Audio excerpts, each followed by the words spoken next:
Assalamualaikum warahmatullahi wabarakatuh. Alhamdulillah, kita lanjutkan terkait dengan pembelajaran kita terkait dengan metode penelitian, gitu ya.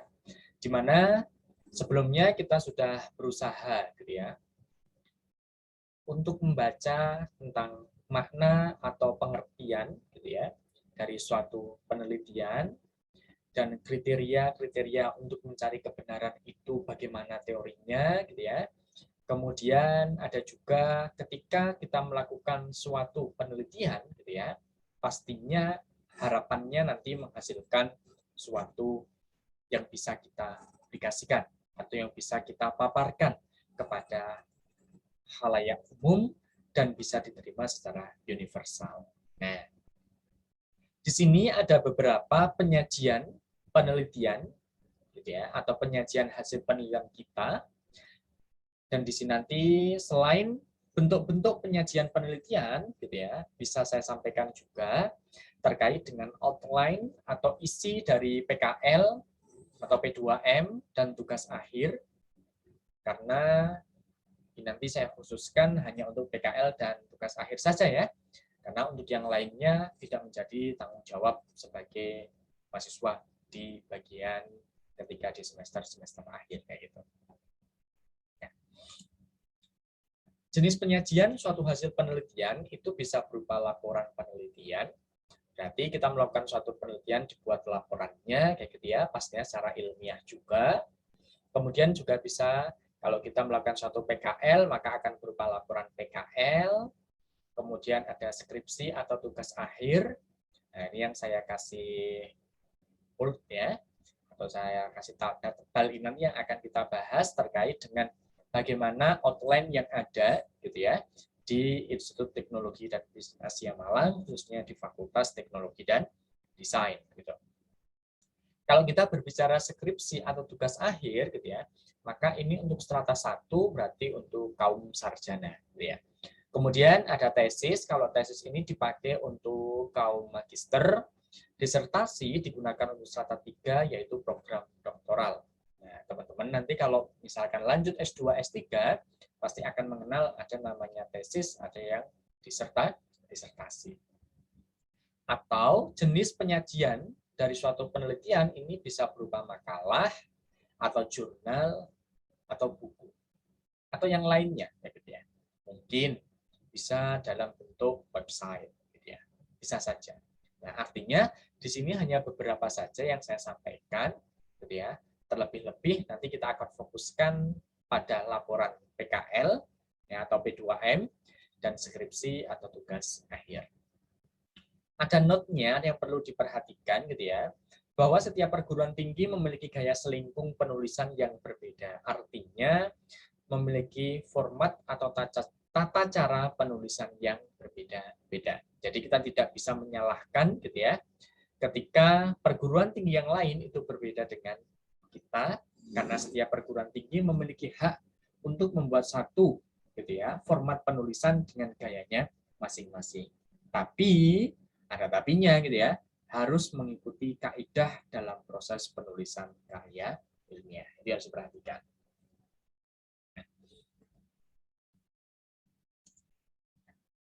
Yang pertama, saya akan bahas tentang komposisi laporan PKL atau P2M. Kalau PKL ini dikhususkan untuk Prodi Teknik Informatika, kalau P2M yaitu DKV, Desain Komunikasi Visual. P2M itu adalah program gitu ya, pengabdian pada masyarakat ya. Artinya P2M ini pengabdian pada masyarakat.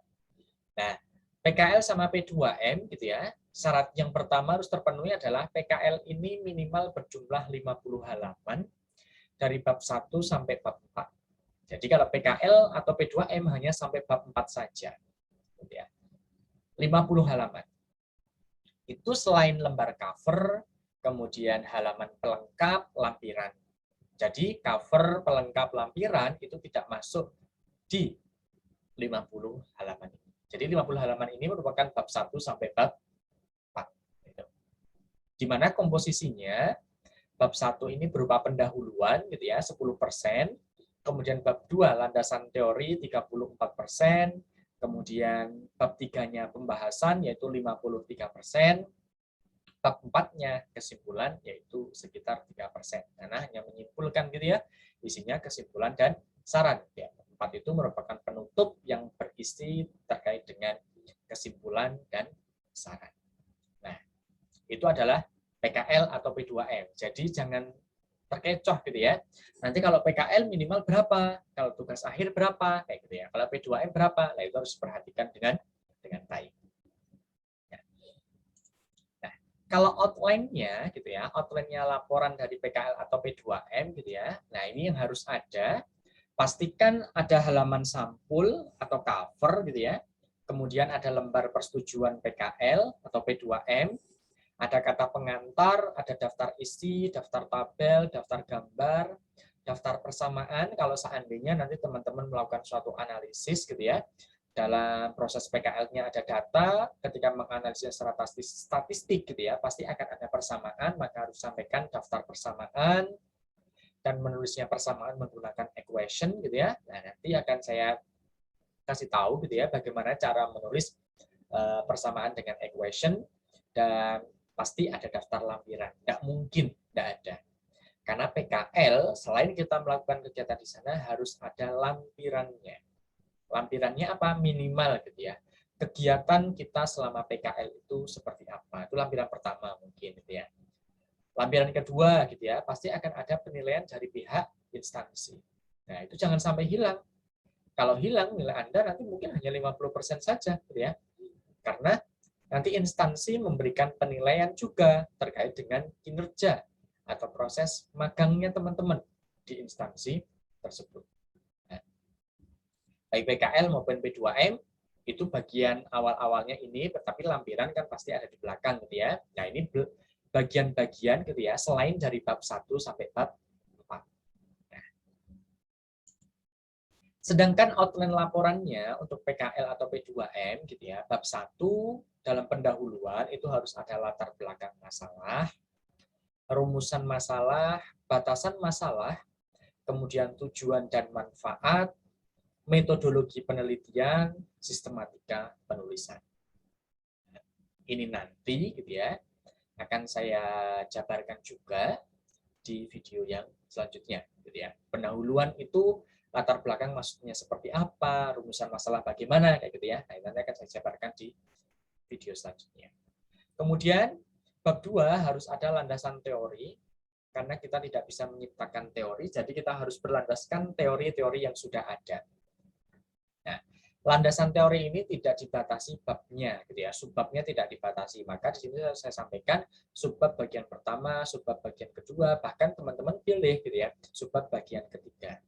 Artinya landasan teori ini adalah semua ketika teman-teman melakukan kegiatan, gitu ya, yang akan ada dalam pembahasan itu memiliki teori, dan teorinya itu disampaikan di landasan teori bab 2. Dan ini semuanya sifatnya harus berdasarkan dari teori yang sudah ada. Artinya yang sudah ada di sini sudah diuji kebenarannya dan tingkat kebenarannya itu valid. Jadi nanti sumbernya harus ditulis di landasan teori. Jadi kalau menulis di landasan teori, maka semua harus ada citasinya atau sumbernya kita ngambil dari mana, dan pastikan gitu ya, dalam mengambil ini semuanya hati-hati dalam kegiatan plagiasi. Dan nanti kalau plagiasi itu artinya kita plagiat ya, miliknya orang. Gitu ya. Wong kita plagiat milik diri kita sendiri aja disebut dengan auto plagiat gitu ya. Nah, dengan demikian bagaimana caranya biar kita nanti tidak plagiat gitu ya. Nah, nanti ada beberapa tips gitu ya, bagaimana biar kita menulis tidak plagiat. Gitu. Kemudian bab 3 ada pembahasan. Pastinya kalau PKL ada deskripsi tempatnya teman-teman PKL atau P2M, proses kegiatan PKL atau P2M-nya, dan kegiatan apa saja yang dilakukan di sana gitu ya. Kalau misalnya kalau PKL ngapain, maka proses kegiatan di sana harus semuanya. Jadi subbabnya mungkin tidak hanya 3.1, 3.2 gitu ya. Bahkan sampai 3.8 tergantung dari proses kegiatan PKL atau P2A-nya teman-teman semuanya. Gitu. Kemudian bab 4 isinya adalah penutup. Penutup ini berupa dua subbab. Yang pertama ada kesimpulan. Kesimpulan ini merupakan hasil dari pembahasan teman-teman semuanya dan menjawab dari rumusan masalah yang dibuat oleh teman-teman. Sedangkan saran, ini merupakan korelasi atau masih terkait dengan ketika teman-teman membuat suatu batasan masalah. Nah, biasanya batasan masalah ini akan bisa terkait dengan suatu saran. Karena mungkin teman-teman menemukan suatu hal yang tidak bisa diselesaikan karena mungkin terbatas waktu, keterbatasan objek atau mungkin keterbatasan dari datanya atau mungkin keterbatasan posisi kita menganalisis Nah, maka teman-teman nanti bisa menambahkan itu menjadi suatu saran. Dan pastinya karena landasan teori itu kita ngambil dari orang lain, maka kita harus jujur sampaikan di dalam daftar pustaka. Dan di sini ada daftar riwayat penulis dan ada lampiran. Nah, daftar riwayat penulis ini nanti ada fotonya teman-teman. Fotonya teman-teman, foto yang resmi ya.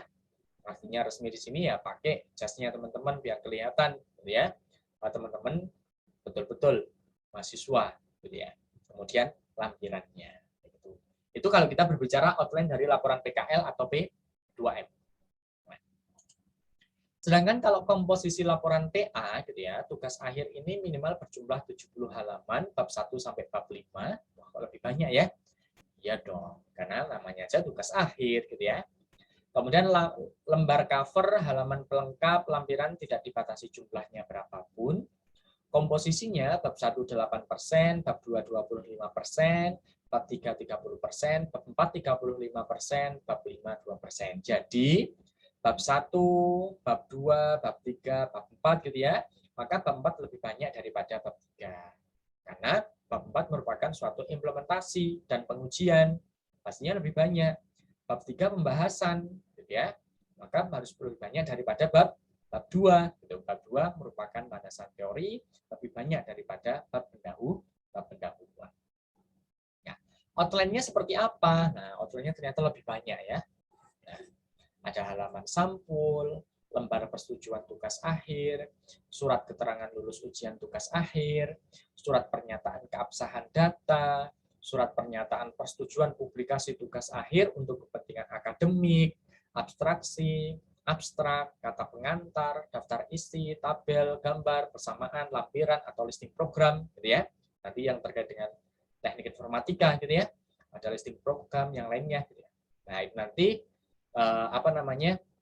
harus ada semua ini 1 sampai 13 Dan di sini nanti 1 sampai 13 ini nanti akan ada template-nya. Nggak usah takut dan nggak usah khawatir kalau seandainya nggak ada template-nya Kemudian untuk outline-nya isi dari bab 1 sampai bab 5 Kalau pendahuluan ada latar belakang, rumusan, batasan, tujuan, metodologi, sistematika. Landasan teori ada subbab bagian 1, subbab bagian 2, dan seterusnya tergantung dari teori-teori yang akan digunakan teman-teman. Berarti nanti banyaknya sesuai dengan teori yang digunakan. Pembahasan di situ ada analisis masalah, pemodelan sistem, penerapan algoritma pada permasalahan, pastinya teman-teman berdasarkan data, maka nanti studi kasus Nah, studi kasus ini bukan hanya bersifat data saja, tapi harus sampai berisi permasalahan dan solusinya secara manualnya bagaimana. Jadi harus sudah dianalisis hasilnya seperti apa di pembahasan ini. Baru di bab 4 ada implementasi dan pengujian.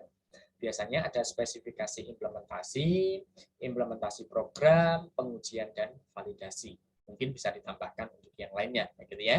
Nah, spesifikasi implementasi mungkin nanti ada yang penggunaan software, ada hardware, tergantung dari prosesnya teman-teman semuanya.